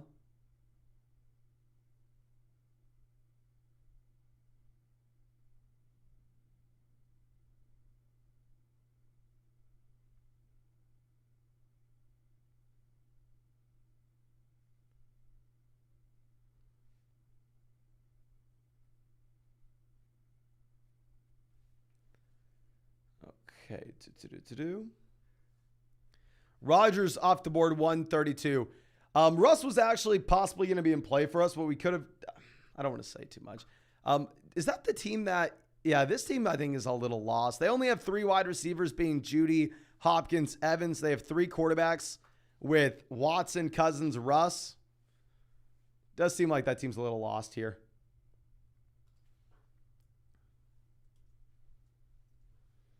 Michael Gallup goes 135. So, yeah, we're just going to take whatever tight end makes it to us. I think if we grab another tight end in this range, having David Njoku, we will be okay enough at tight end where we're not going to have to take another guy through the rest of this draft.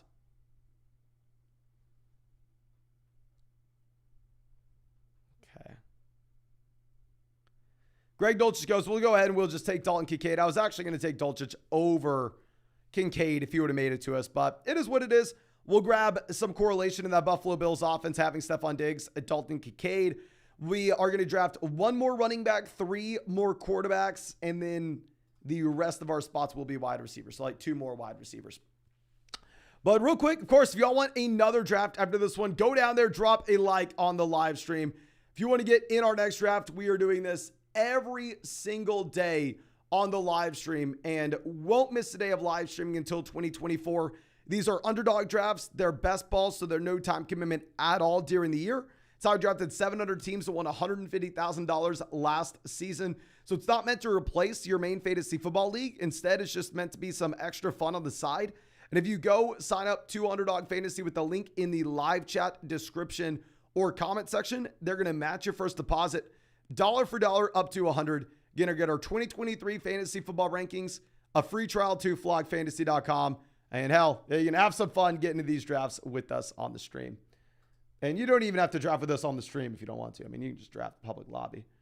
Okay, so we have no more wide receivers off the board. Kind of good for us, right? Once you go Dalton Kincaid, you're wanting more tight ends to get drafted. Okay. Carr goes 143.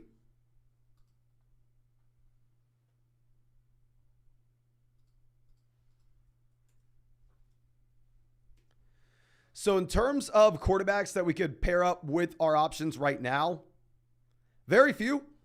We have Baker Mayfield, pair up with Godwin. We have Kyler to pair up with Hollywood. We have Pickett to pair up with Pickens. We have Stroud to pair up with Collins. It's not the prettiest spot to be in.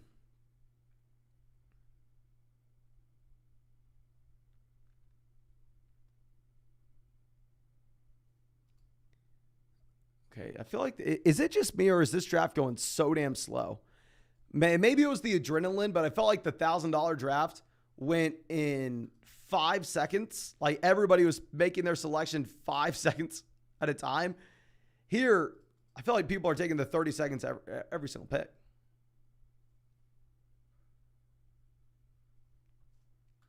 Solar says, is the point format the same as ESPN Fantasy? No. So with ESPN's a regular fantasy football league, you're going to be submitting your starting lineup on a week-to-week basis, and you'll have access to the waiver wire. Here, it's 18 rounds, so there's no waiver wire, and at the same time, you are not submitting your starting lineup. You are getting the best starting lineup automatically submitted for you at the end of every week.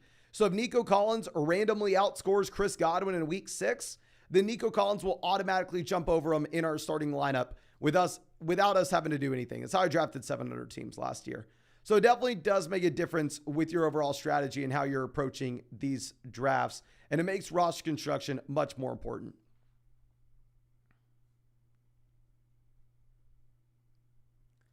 Cole says, Mason, I missed it, but I'll watch it. How was the $1,000 draft? The best word I have for it will be weird. The $1,000 draft was weird.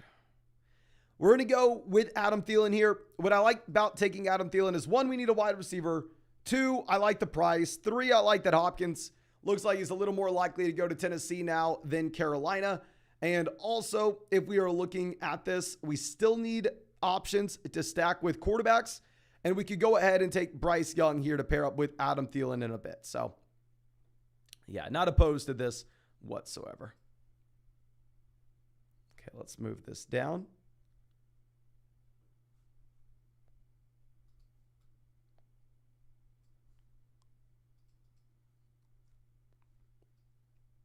Okay. Everett goes 154.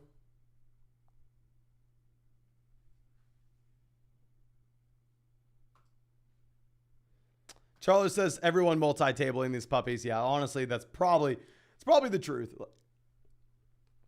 Most people in these drafts are probably in like 2 to 3 other drafts at the same time, where the $1,000 draft we were in, of course, people aren't in multiple drafts at that point.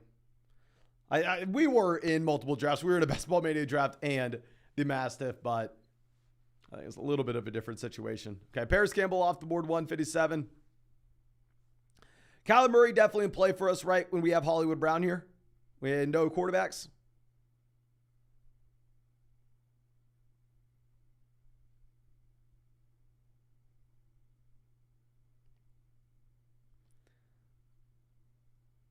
Samuel Porter goes 160.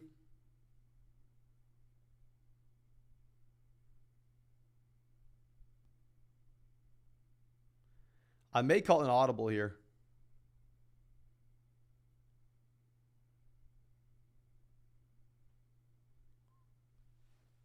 No, Mason, just take Kyler Murray. Who the hell cares? Now, what is this team doing? Go Tyquan Thornton. Kind of want to convince myself to take Marquez Valdes-Scantling, but the reason we're going to take Kyler is even if Kyler had a shot to make it back around to us in round 15, we still probably want to be taking Kenny Pickett in round 15 to pair up with George Pickens.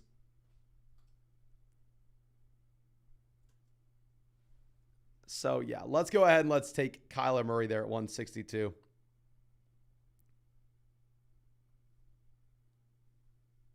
Okay, Shaheed goes. Irv Smith Jr. off the board right after 164.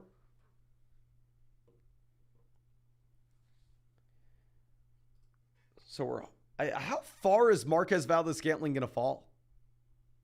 Was there news with MVS today? Like, did we miss something?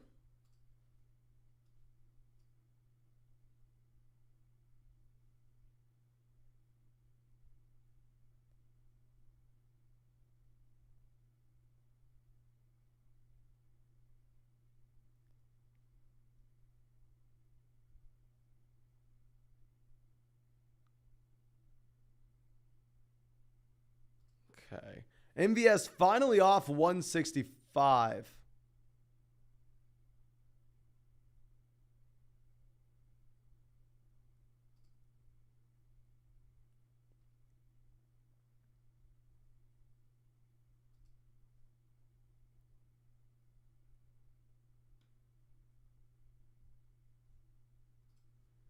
Pickett goes 167. Sucks for us when we're looking at Kenny Pickett with this build, right?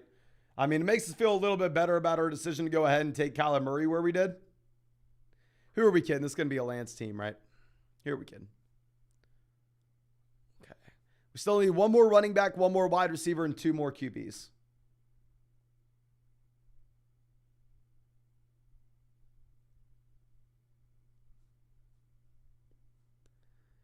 Mims goes 169. Come on, guys. Can we speed this up here a bit? Your boy starving. I've eaten once today and it was at 11 a.m. Was not able to eat dinner. Woke up from the nap, realized, oh my gosh, I got to go live. Run over. Now I'm so hungry, I feel like I'm going to throw up.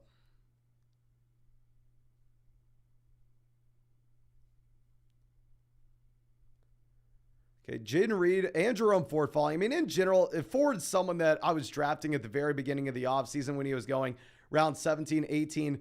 ADP round 14, I've taken like literally zero Jerome Ford now. Taj, like over the past like month or two, I don't know if I've even considered Jerome Ford where he's being drafted.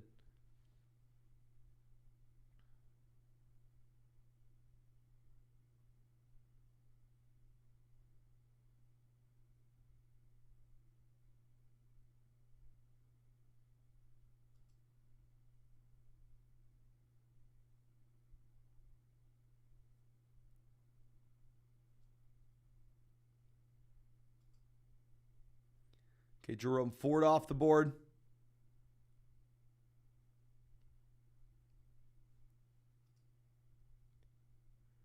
We're going to go ahead. We're going to take Jaden Reed as our second rookie with the team with Dawson Knox. Once we go Jaden Reed here, we're going to be done drafting wide receiver. Now, other quarterbacks that stack with our options, Young stacks, Stroud stacks, Baker stacks. And keep in mind, we're still going to be grabbing one more running back to pair up with JT, Travis Etienne, Javonte Williams, Brian Robinson. Okay. Let's move this over.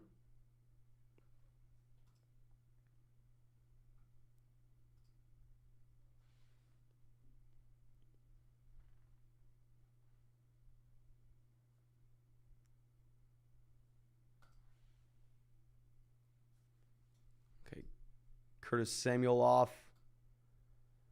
All right. I think we're probably going to get one of these quarterbacks made into us because, I mean, we can assume that if someone's going to go quarterback, right, they're going Brock Purdy. Yo, no, I'm not going Brock Purdy.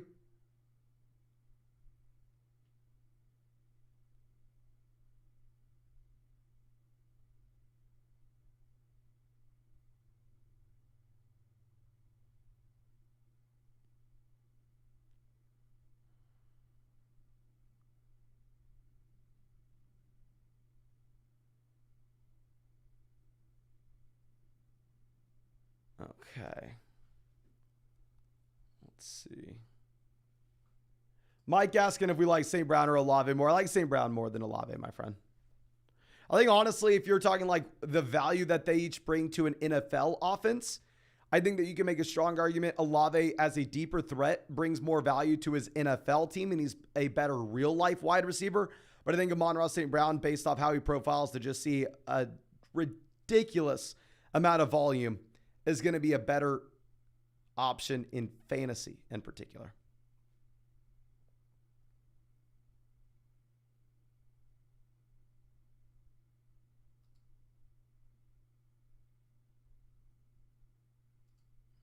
Okay.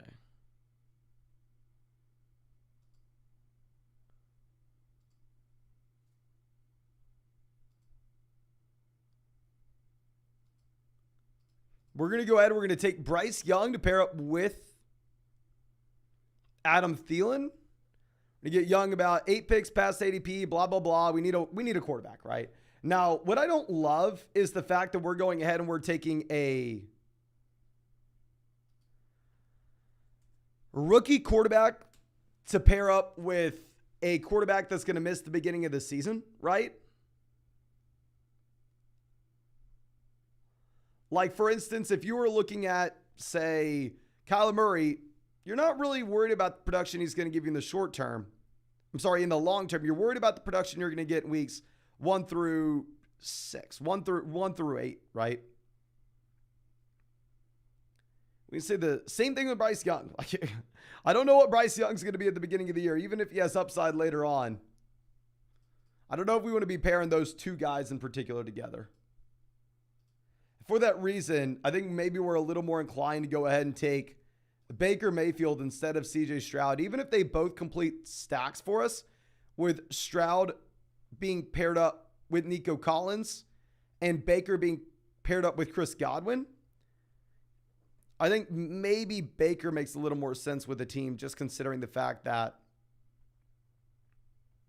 we need some QB production at the beginning of the season. We can assume that those rookie quarterbacks probably start off a little slower.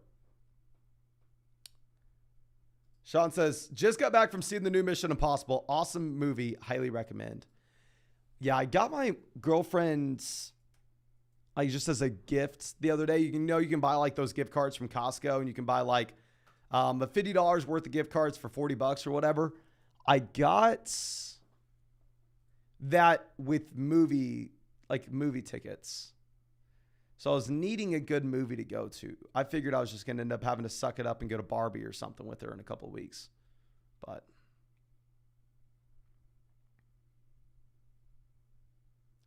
well, I'm looking right now at what movies. Has anybody seen Past Lives? This has a good IMDb rating.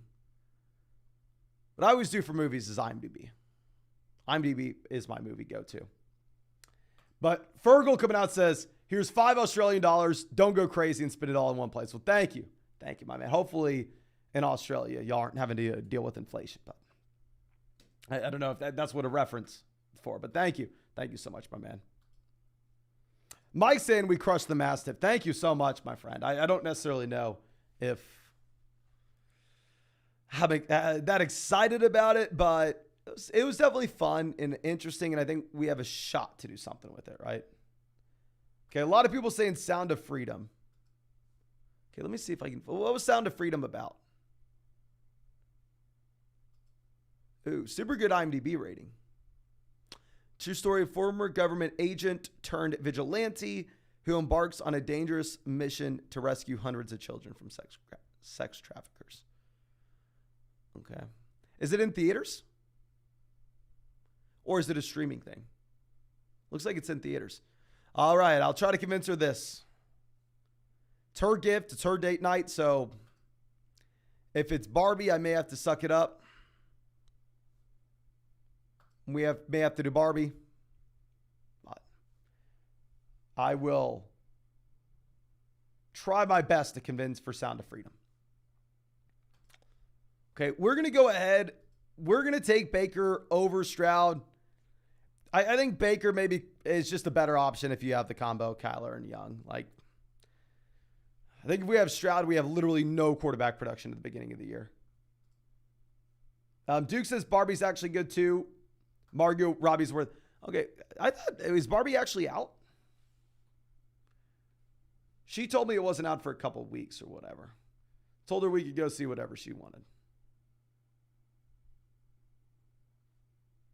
Oh, and I have to bring this up. I know we are completely off fantasy football at this point, but it is what it is. We're 2 hours into this live stream.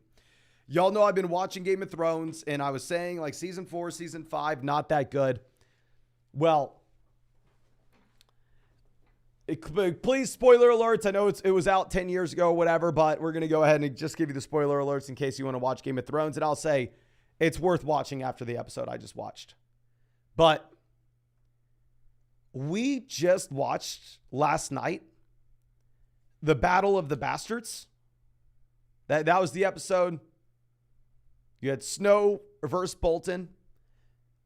Let me know if you've seen Game of Thrones and let me know if you've seen that episode, because that one episode, and keep in mind, I wasn't that big on Game of Thrones. Like, I thought Breaking Bad way better than Game of Thrones. Like, seasons 4 and 5 Game of Thrones wasn't that interesting. But that one episode, Battle of the Bastards, makes Game of Thrones one of the best TV shows of all time. It was the best television episode I have ever seen in my entire life. It was better than any war movie. It was better than it. That one episode was better than any movie I've ever seen. It was better than any TV show episode I've ever seen. I can't say that one episode makes Game of Thrones as good as Breaking Bad. I think on the whole, Breaking Bad's still better. But Battle of the Bastards and how good and how well done that was. I don't know if I've ever seen anything that fun to watch, you know. Here, we're going to throw a random dart on we're just going to throw a random dart on a running back not really being drafted, but okay. But yeah, that Rick says Battle of the Bastards might have been the last episode that I absolutely loved. My jaw was on the floor. Like, the way that they filmed things with like the horses going out like at 1,000,000 miles an hour. It was so well done. I'd never seen anything like it. It was the best episode of television I've ever seen. And I wasn't even that sold in on Game of Thrones, and not like a big Game of Thrones guy until that. But now I'm telling everybody you got to watch it. But yeah, if you have not done so already, go down there, drop a like on this live stream. Subscribe to the channel. We will be live and we will be drafting another underdog draft tomorrow, the next day, the next day, the next day, the next day. Not going to miss a single day of live streaming until 2024. And of course, if you want to get in a draft with us, you can always find that link to Underdog in the live chat, in the description, in the comment section. If you sign up to Underdog with promo code FLOCK, they're going to match your first deposit dollar for dollar up to $100. Get our 2023 fantasy football rankings. Get a free trial to flockfantasy.com. And most importantly, nothing will support this live stream as much as doing that. So if y'all enjoying these streams every day, make sure you go deposit $10 on Underdog with code FLOCK. Get our rankings, hop in a draft with us. Or, I mean, if you deposit $10, then you can hop in 4 drafts with us on the live stream and have some fun. But thank you so much again, ladies and gentlemen. Really do appreciate you. Really hope you have a great day, and really hope that we get to see you out with a live stream tomorrow night.